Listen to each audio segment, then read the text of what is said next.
Hey everyone, welcome back to the podcast. It's been a while, I've chopped my hair off, I've got a different background, but nonetheless, today we are speaking with Lily. Lily is a fantastic entrepreneur who's still at university. Not only has she led Accelerate Me, which is an accelerator program for startups at the University of Manchester, but also she is now working part-time at a startup whilst completing her degree. I'm sure you'll take things from this episode that you can use in your day-to-day life, and if you decide to start a startup yourself.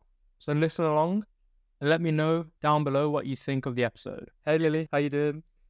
I'm good, thanks, Jay. How are you? I'm good, thank you. Are you excited to be here? Yeah, I'm super excited. I've never done a podcast before, so really excited. This is my first time. First of many, and hopefully we get to share your story and share what you've been up to while still at university. Yeah, really looking forward to it. Hopefully some takeaways for anyone that is yet to start building a startup that's listening. Hope they'll take something from this. Cool. Well, you're very entrepreneurial, aren't you? I've seen you do a lot of things whilst at university and outside of university.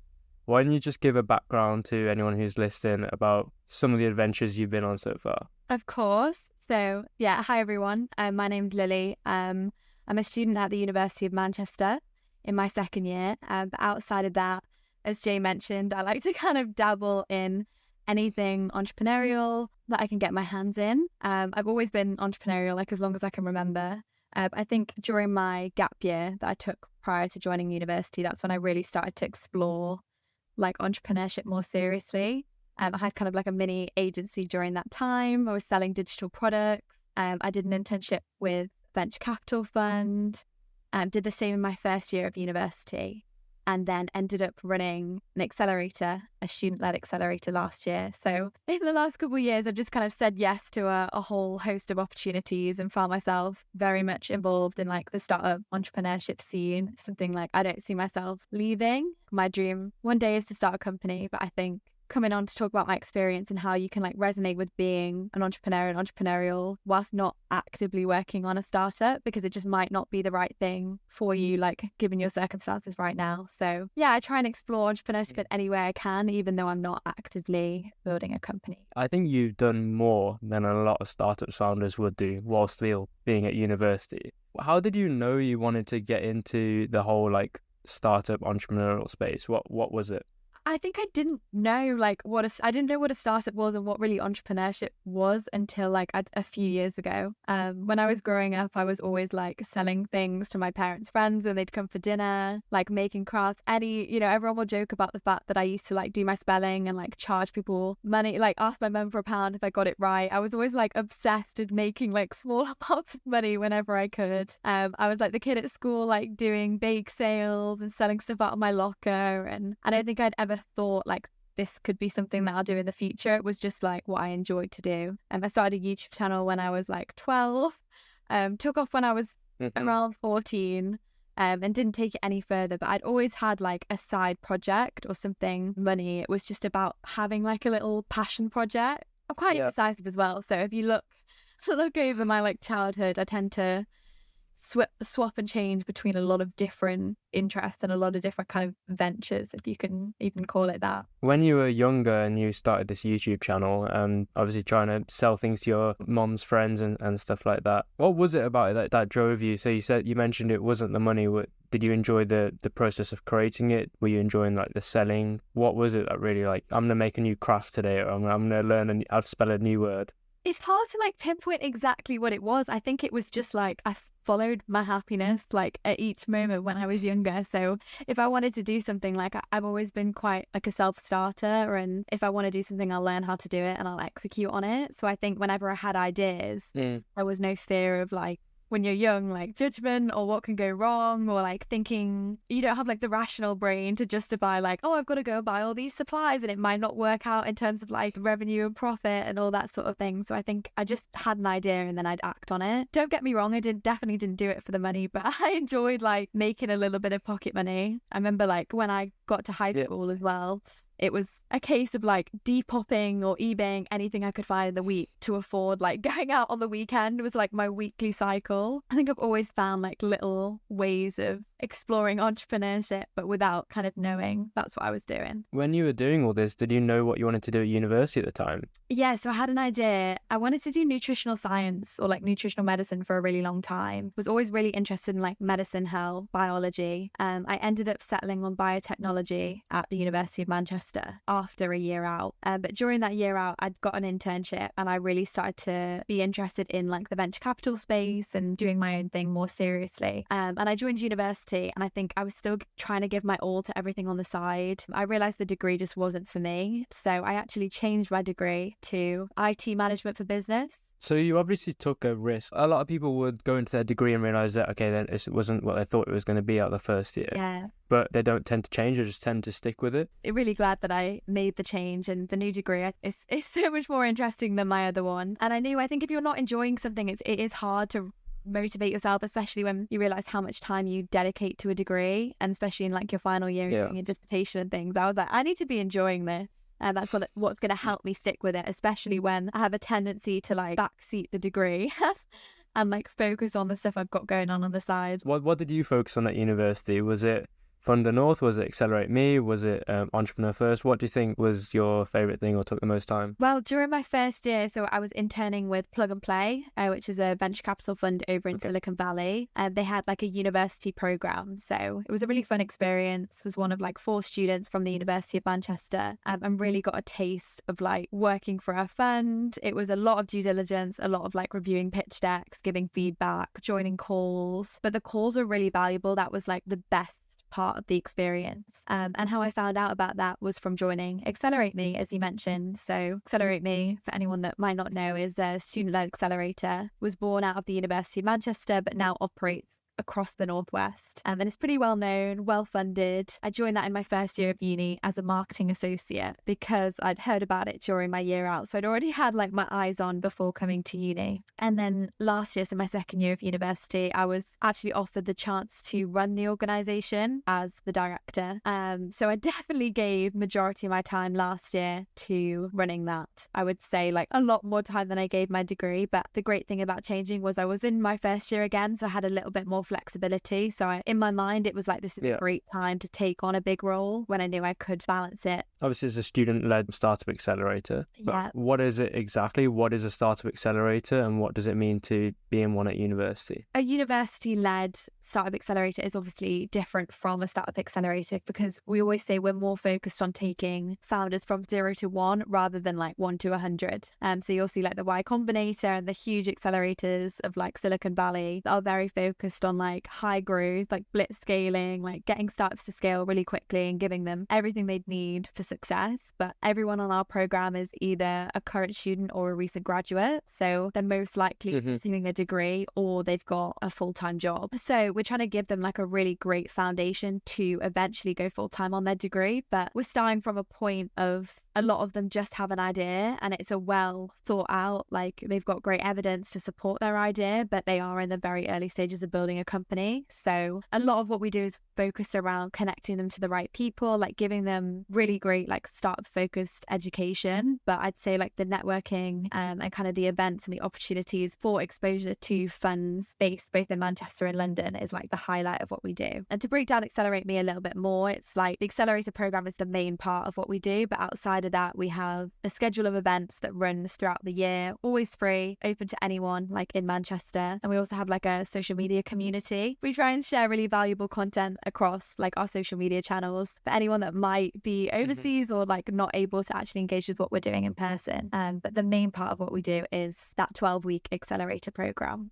And what was some of the hardest points about the accelerator program? What did you find the most difficult? Was it maybe mentoring the startups or is it understanding from their point of view? I'd say from the perspective of like running the organization, it was a lot of admin. A majority of my days were spent like confirming speakers, like scheduling events. So I consider myself like quite creative and I loved planning the program and like the partnerships and like managing those relationships. I think I really enjoy like the people facing side of things, but then majority of my days weren't spent doing that. They were spent like on emails, confirming, like making sure we had a venue booked, making sure we had food sorted, we had the resources, we'd receive slides, like they had microphones for us, all the kind of mundane things.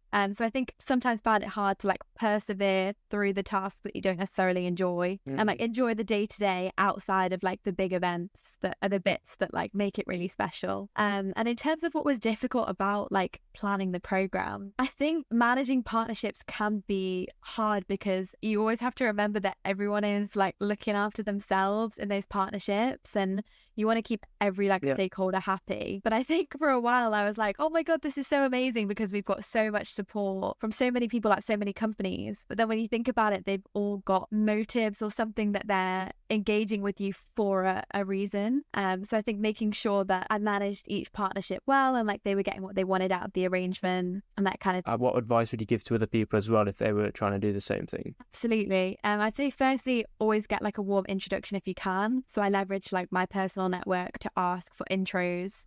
Not necessarily off the bat saying like, oh, who do you know, who can you introduce me to? It was more like I'd find a company that I wanted to build a partnership with and look to see if like anyone I personally knew was connected to someone senior at that company, and then just ask for a quick email intro and jump on a call. I always tried to meet like face to face wherever possible because I'm always like a huge fan of meeting in person. I think it makes such a difference. But I think not selling people a dream, but I think obviously in a partnership you have to bear in mind that they want something out of that. So in my experience, this is just what works for me. I'd prepare like a short slide deck about what we do and what we can offer the company and try and like quantify that with deliverables. So for example, working with other accelerators that were slightly further on in Manchester or funds, it was, we'll give you a certain number of opportunities, whether that's sending people on as applications to your program or whether it's sending you potential investment opportunities. It was trying to put a number on those things and kind of sell them this package of like what we could provide before asking them what we wanted from them.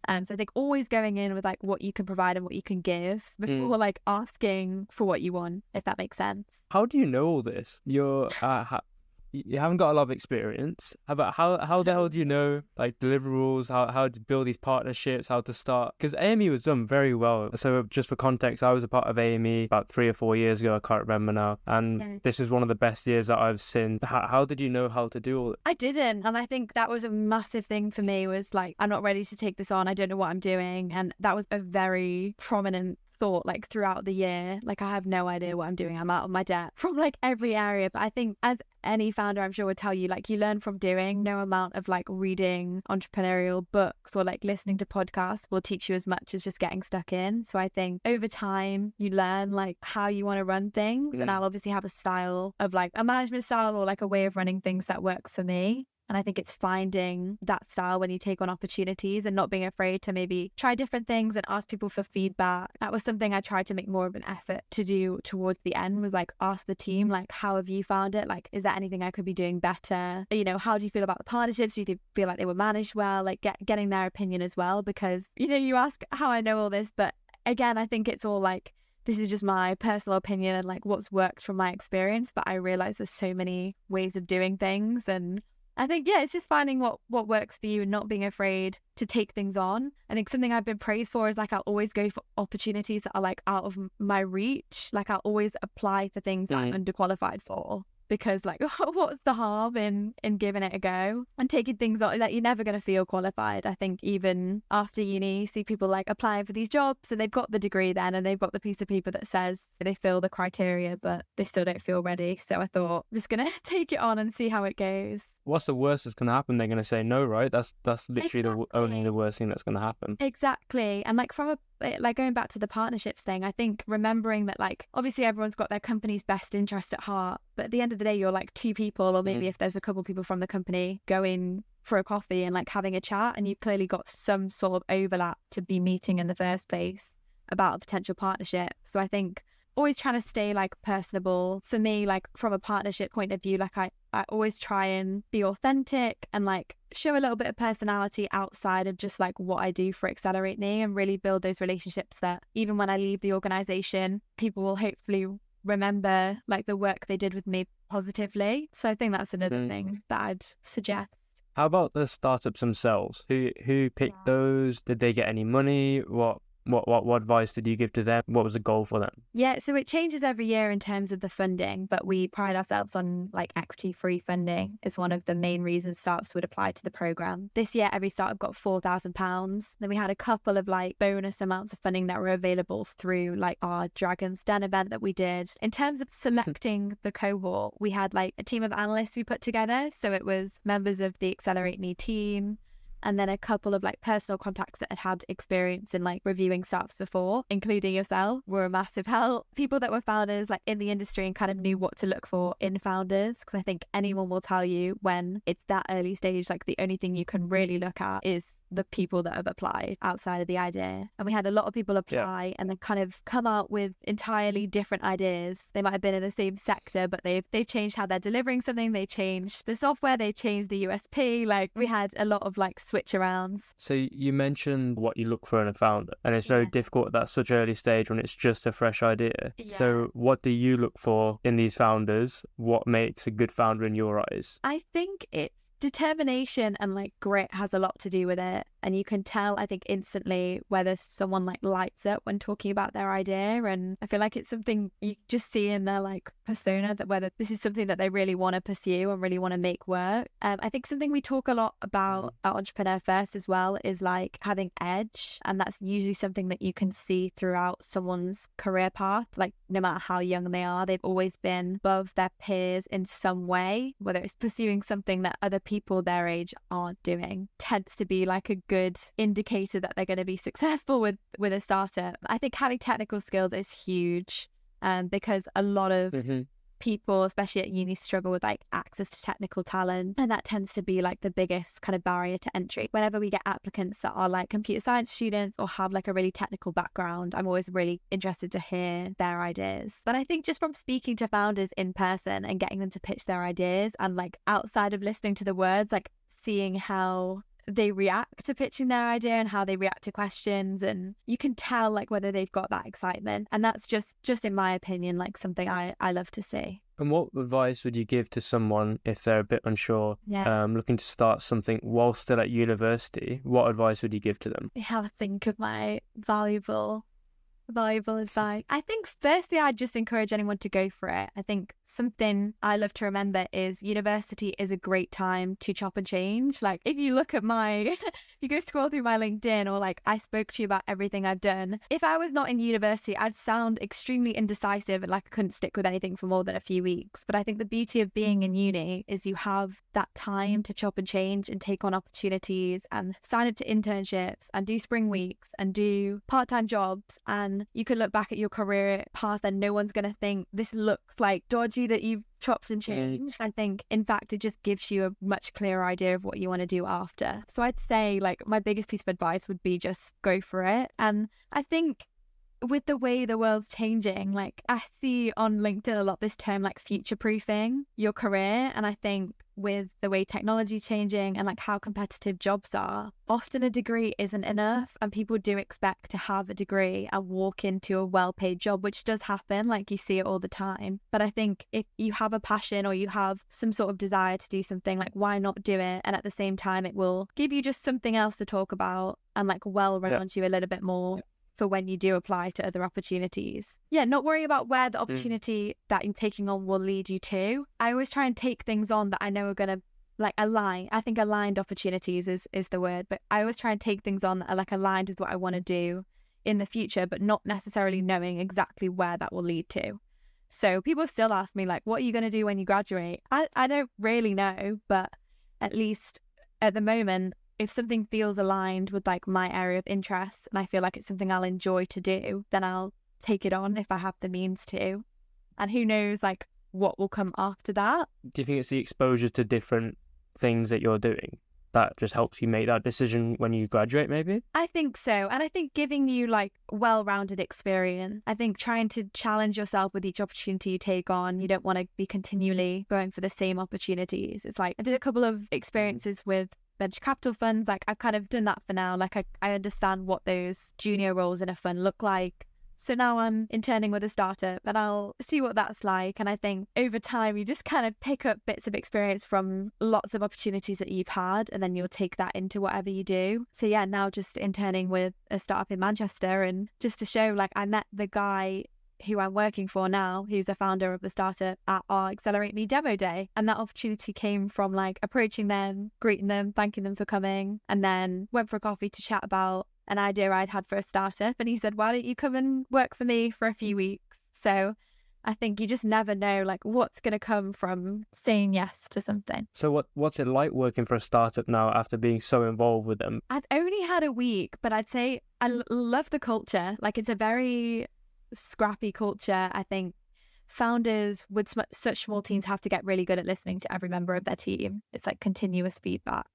I think the days are not structured. So I'm quite like a structured person. So when I was running the organization, I'd have like set days for certain things, or like if I had like the finances and accounts to do, like that would be my focus for the day. And learning like to be very adaptable in a startup. Like one morning you'll be on a sales call, like I was doing demos with competitors, like then in the afternoon I'm, chatting to potential customers, then you're just doing a bit of everything. So I think knowing that your day might not be structured and you can't necessarily say, right, today I'm going to focus on this one thing because lots of things come up. Yeah, I'm still like getting to grips with it, because it's definitely different to a more established company that has like systems and processes in place. But I love so far like being a part of that small team and getting to give like real-time feedback to the CEO, and then a couple of days later you'll see they've like implemented something that you suggested. I think that's something that would never happen in like a bigger company. No, that's really cool. So would you recommend to someone to work at a startup before they go start their own startup? I don't think it's necessary, but if you're like me and you don't have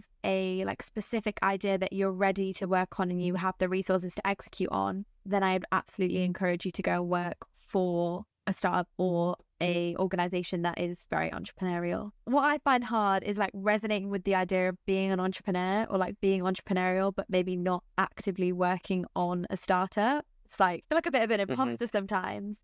But I think it's so much more valuable to go and get great experience for another company than to not have an idea and to kind of force yourself to come up with an idea for the sake of pursuing your own thing. Also being surrounded by people, you learn so much. Like there's often a mindset, and you see people that are very determined, like think they can do it all on their own. Like I often think the same thing. Like I'm like, I'd be fine on my own. Like I'll just execute and go for it. And, I don't need anyone else to come on board for the time being. But I think you realize how much you can get from being surrounded by people that bring all their different experiences together. And as long as you follow, as I said, like aligned opportunities, it's always gonna help you in some way in the future, even if it's just like personal skills. It makes sense. So when I started Fabrio, I came straight out of university founding it, and I'd never worked for a startup before.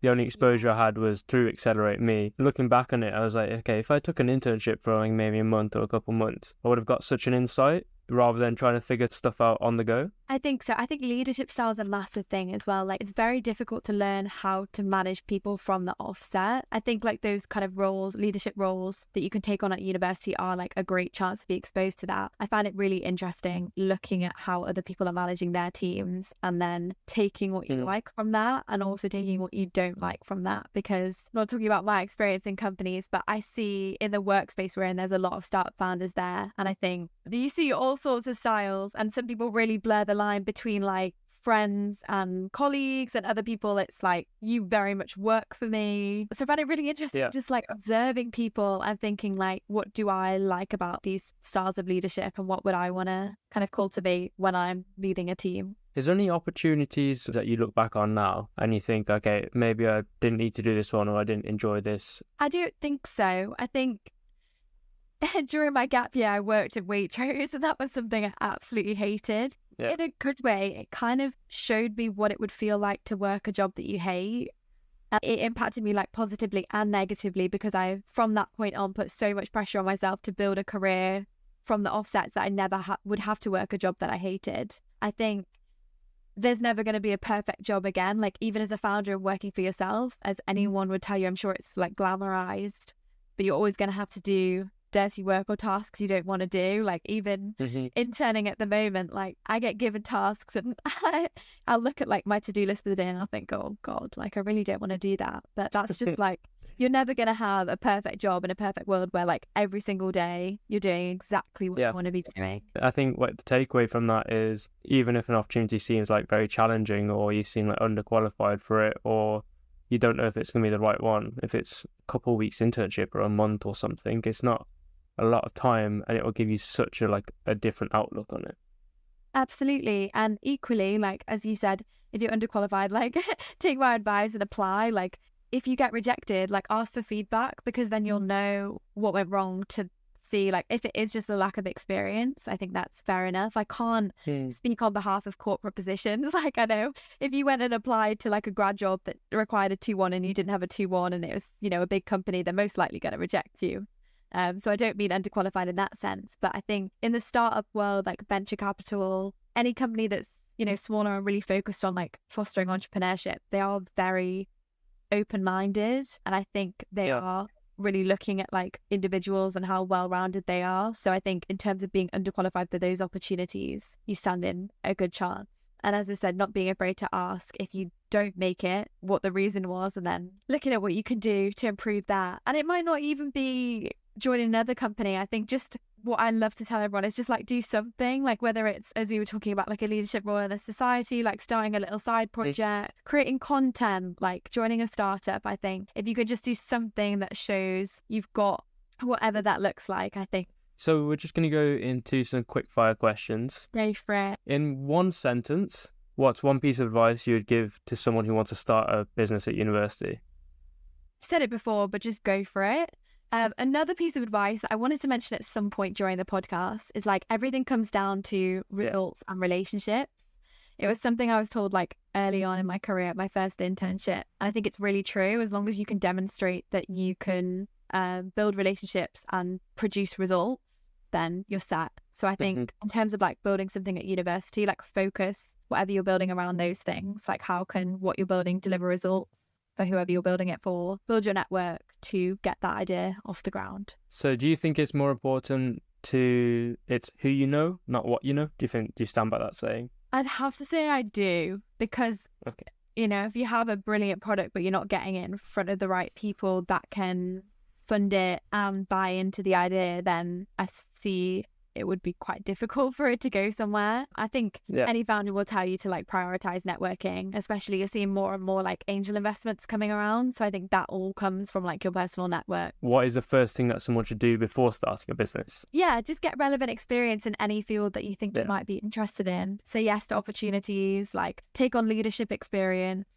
Because that's always going to help you in terms of starting a company, even though it might be like leading a sports team or a society, or even being like a rep for your cause, like any opportunity like that. Yeah, just go for it. Who's your role model? Who do you look up or aspire to be like? That's a difficult one. As like cringe as it may sound, I'd probably say like my mum and my grandma. My grandma was like a businesswoman growing up, like a while back, and she had like an engineering company that she was the co-founder of with one of her friends who was a guy in a very like male dominated industry. And I love hearing her stories about like her business days and like running the company and things. My mom is not entrepreneurial, but she had a great like corporate career, and I really look up to them. And I think speaking personally, like my family's full of strong women, so I think I just aspire to be like them when I'm older. I think I couldn't pinpoint like an exact entrepreneur or like public figure that I don't know personally that's a huge role model, but I definitely follow a lot of creators and especially like female entrepreneurs online as well. But yeah, biggest role models are definitely my mum, my grandma. What is your dream role? Definitely a founder. I'd love to be the founder of a company. I definitely see myself having a tech company, but what that tech will be, I'm undecided, so we'll see. But I've always known, like for the last few years especially, that building a company is something I will do at some point in my life. I think anyone, once you get into like this scene, you see people move between being a founder and maybe exiting and then getting into investing, and you kind of stay within that realm. So I think as long as I'm in the like startup ecosystem, I'll be happy. But I think dream role is definitely being like the founder of a successful tech company. Do you think you could ever work for a corporate company then? Yeah, I do. I think if I was able to like be entrepreneurial within a corporate, I'd be happy, but it's definitely not like a long-term hope of mine. But when you grow a big company, it ends up being like the bigger it gets, the more corporate it gets anyway. So yeah, I wouldn't rule it out, but it's probably not in my dream plans. I think those are all my questions. It's been great having you on. I think the people listening will take so much great advice from you. Thank you. No, I really hope so, because I'm aware I'm not, super credible, and I haven't got the startup or the flashy job to back everything that I'm saying. But hopefully, people that are kind of at this similar point in their career or like uni life to me will take some advice.